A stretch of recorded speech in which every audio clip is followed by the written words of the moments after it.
Oke, jadi hari ini kita bakal bahas mobil yang menurut gue ini mobil enak banget lah. Mau tahu kan, penasaran mobilnya apa, terus reviewnya gimana? Jangan kemana-mana, tonton videonya sampai habis.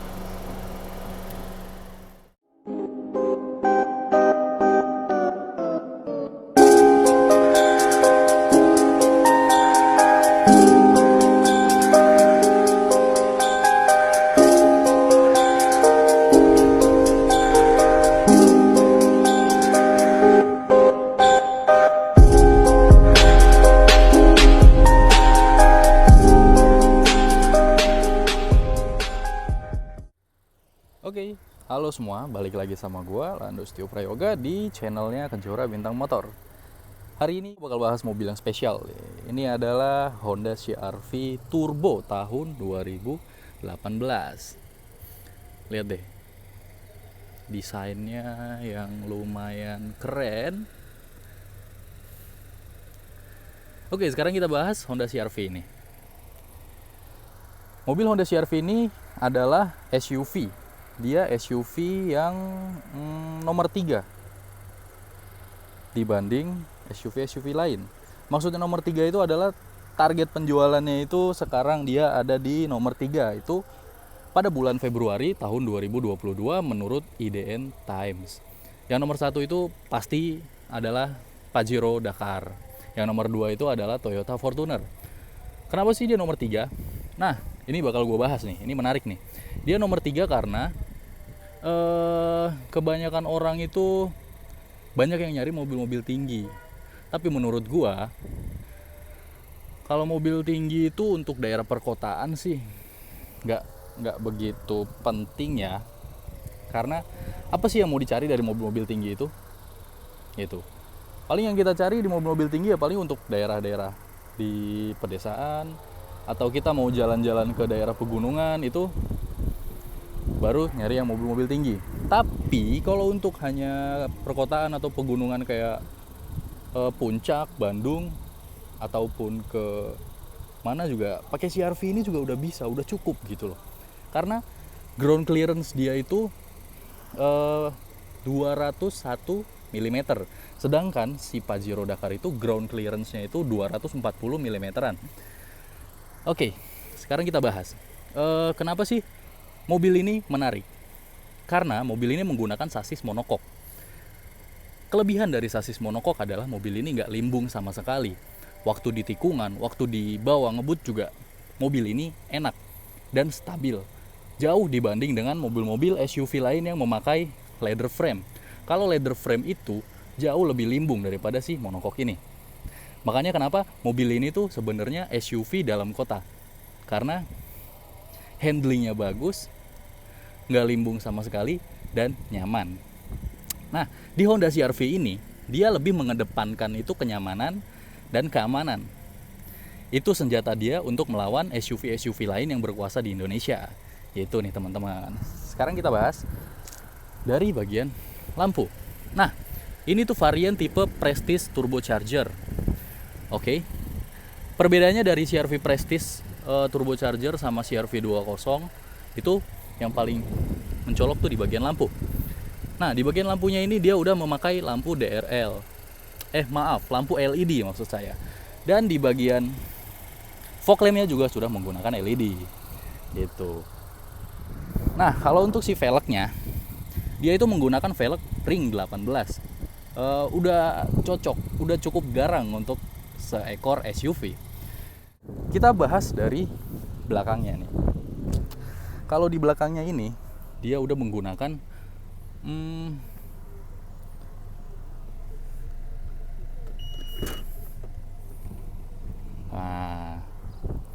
dia udah menggunakan auto power back door.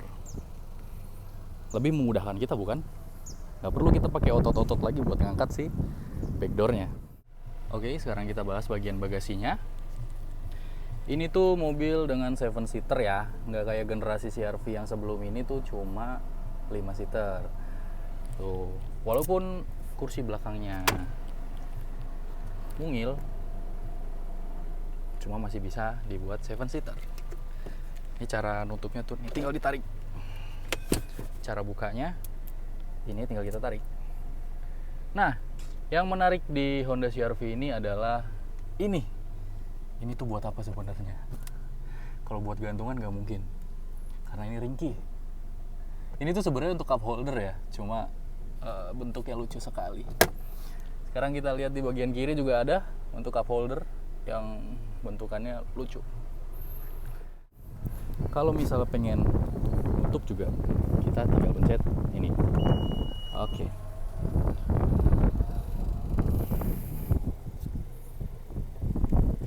Yap, itu dia. Mobil ini sangat menarik bentuknya. Maaf kalau agak noisy karena di sini banyak angin. Oke.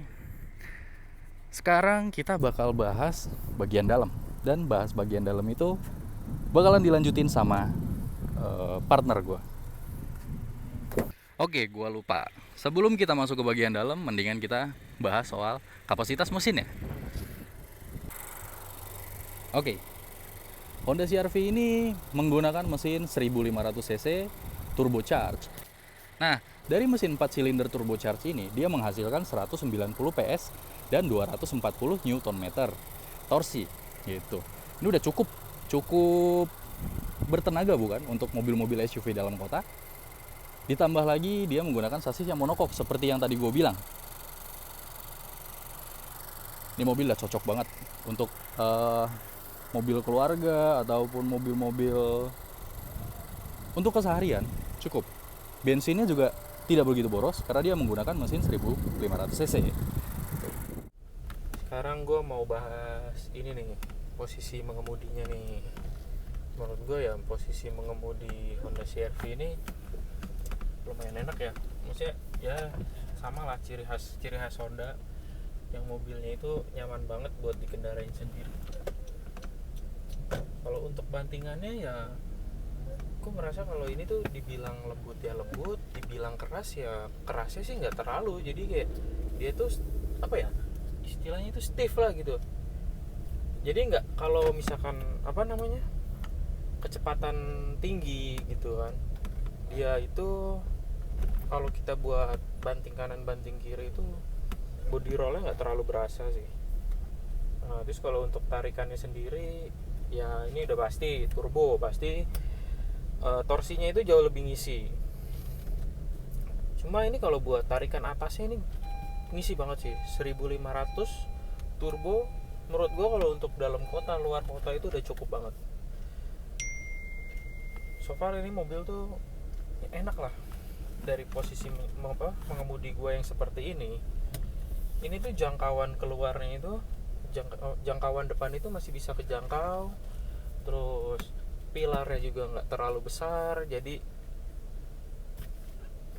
nggak terlalu apa ya, nggak terlalu kagok lah buat orang-orang yang biasa bawa mobil kecil terus dia bawa mobil besar, itu dia nggak terlalu kaget lah. Posisi seperti ini tuh emang posisi enak banget. Apalagi juga di Honda CR-V ini kan dia parking brake-nya itu dia udah menggunakan elektrik. Di sini juga udah ada brake hold. Brake hold itu fungsinya gini, ketika ada di posisi D itu kayak brake hold itu kayak buat ngerem sendiri sih. Contoh kayak lagi lampu merah yang nggak terlalu lama gitu, kita bisa nyalain brake hold-nya.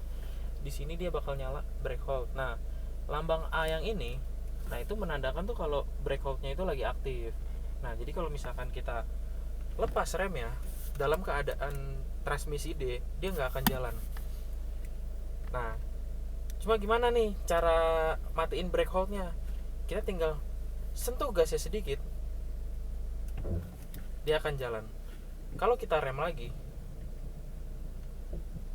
dia bakal aktif sendiri. Cuma gini, brake hold itu nggak bakal bisa aktif atau bakal mati sendiri kalau si seat belt driver ini terlepas. Contohnya gini, ini brake hold masih nyala, ini brake hold nyala ya kan, terus gue kayak ngelepas seat belt, nah dia bakal auto release sendiri. Tapi dia masih ketahan. Oh enggak, dia langsung rem parkirnya nyala sendiri. Gitu. Itu salah satu safety-nya sih. Terus juga di CR-V Prestige ini dia punya seat belt yang bisa di adjust ketinggiannya. Ini paling rendah, ini bisa di setting paling atas. Nah, terus di Honda CR-V ini ya, dia ini memiliki airbag yang sangat banyak ya. Di pilar sini dia, pilar A ada satu, di pilar B nya juga ada. Terus di bagian sisi penumpang, terus di sisi di setir juga ada dia. Terus yang ini lagi di bangku depan kanan kiri itu dia ada airbagnya nih. Nah, sini dia ada airbagnya. Terus juga di belakang dia juga ada. Di pintu belakang dia ada airbag lagi.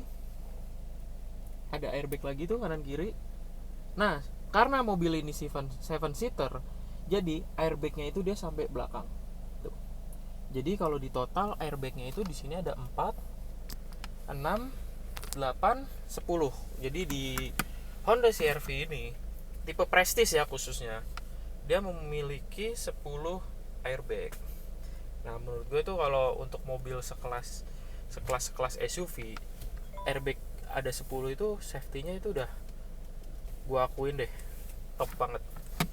Oh ya, terus juga di bagian AC dia juga udah dual zone, yang artinya ketika sisi driver pengen yang lebih dingin, dia bisa mengaturnya di temperatur low. Cuma misalkan di penumpang merasa kedinginan, dia bisa mengatur ke yang lebih panas temperaturnya. Tuh. Artinya kanan kiri itu suhunya itu bisa berbeda.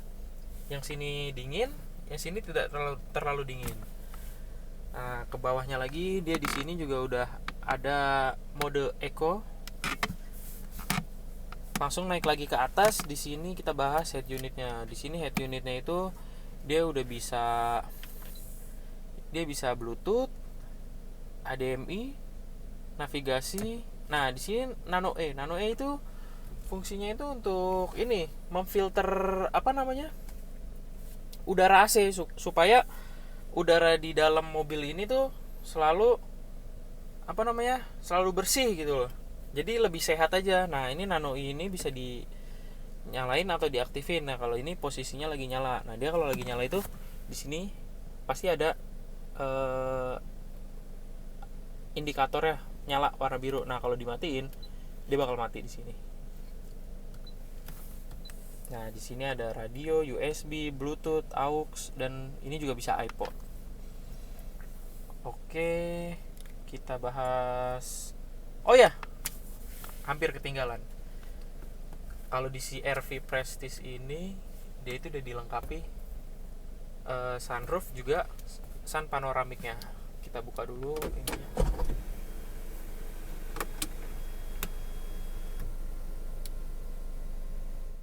Nah, sekarang kita bakal bahas bagian pintunya dulu. Ini tuh soft touch. Tuh. Dengan jahitan-jahitan palsu. Cuma di bawahnya soft touch. Ini jahitan asli nih, benang asli gitu. Nah, di bagian sini tuh ini ada buat nutup spion. Ini untuk ngatur spionnya. Ini ada power lock. Ini ada pengunci jendela, dan di sini tuh autonya cuma di bagian pengemudi ya. Yang lain belum auto. Itu. Sekarang kita bahas di bagian kursinya. Nah, di sini dia udah elektrik semua ya, sama ada lumban supportnya. Jadi ya ngatur-ngatur posisi mengemudi itu jadi jauh lebih gampang. Oke? Dia udah pakai keyless. Di sini untuk buka bagasi dari depan. Sini ada traction control off. Nggak kurang juga kita bahas soal AC-nya yang di belakang. Nah, ini tuh mobil udah menggunakan fitur double blower. Jadi yang di belakang tuh nggak kayak anak tiri banget. Dia masih mendapatkan hawa-hawa dingin dengan cara ini kita nyalain. Tuh, kipasnya kencang. Nah, masih enak. Udah gitu di sini ada lampu juga. Dan dia lampunya udah menggunakan lampu LED. Nah, untuk yang tengah gimana nih Bang? Yang tengah ada AC-nya nggak? Jangan khawatir. Untuk di bagian tengah, kita kasih lihat. Nah, di bagian tengah juga ada AC-nya dong. Ini tuh AC-nya nggak kalah dingin juga. Tapi ini nggak bisa dikontrol ya. Ini dikontrolnya dari depan. Gitu. Kerja, woi, pacaran mulu lo. Oke, kita sekarang lanjut di bagian dalam. Pertama kita bahas dari bagian setir dulu deh. Karena kan setir itu kan yang pertama kali dilihat nih kalau kita bawa Honda CR-V. Nah, di setir Honda CR-V ini menurut gue ya, ini setirnya tuh enak gitu. Maksudnya lingkarnya itu nggak terlalu besar, enak aja gitu, dipegangnya juga enak. Terus di setirnya ini jempol kita dikasih kegiatan-kegiatan ya kan. Di sebelah kanan di sini dia ada cruise control, di sebelah kirinya dia di sini untuk mengatur multimedia di head unitnya ini. Nih, di head unit ini, jadi di sini bisa buat gedein volume, di sini buat ganti lagu gitu kan. Terus di sini dia juga ada buat ngangkat telepon sama matiin telepon. Tuh kalau kita pencet yang buat angkat telepon, di sini kita bisa nelpon orang ini di sini. Hal yang paling gue seneng dari Honda CR-V ini menurut gue, selain dari posisi mengemudi itu udah pasti ya kan, karena kan kalau kita beli mobil terus posisi mengemudinya itu enak banget, jadi kita jalan jauh atau jalan jarak dekat itu kita merasa nyaman. Nah contohnya gini nih, gue paling suka ya, maksudnya suka sama joknya ini nih. Kenapa gue suka? Karena dia itu di bagian headrestnya ini tuh bener-bener empuk gitu. Ini bener-bener empuk, terus kursinya gitu yang bener-bener enak, empuk banget gitu. Terus udah gitu dia di joknya ini, di joknya ini nih dia udah pakai jok perforated, yang artinya itu dia bolong-bolong gini kan. Jadi kalau misalkan kalian siang hari bawa mobil inilah gitu, jarak jauh terus panas, itu punggung kalian itu nggak bakal berkeringat. Jadi udaranya itu tetap ada gitu. Jadi punggung nggak bakal basah deh. Oke, terus kita bahas di bagian lampu yang ini nih. Nah ini menurut gue ini keren banget sih. Maksudnya jarang lah gitu kan. Nah dia ini lampunya ini bukan pakai bohlam kayak mobil-mobil pada umumnya ya. Dia itu udah menggunakan LED. Nah di sini kita bisa nyalain lagi. Nah ini tuh kalau malam bener-bener terang banget. Di CR-V ini dia udah dilengkapi dengan pedal shift. Pedal shift. Ya mobil-mobil sekarang pasti kan sudah banyak yang menggunakan Matic Triptonic. Nah ini juga dia udah pakai Triptonic. Sama satu lagi tuh yang gue seneng itu ya, di Honda CR-V ini speakernya itu ada 4 ya. Jadi di sini dia ada tweeter. Nah di sini ada speaker besarnya nih.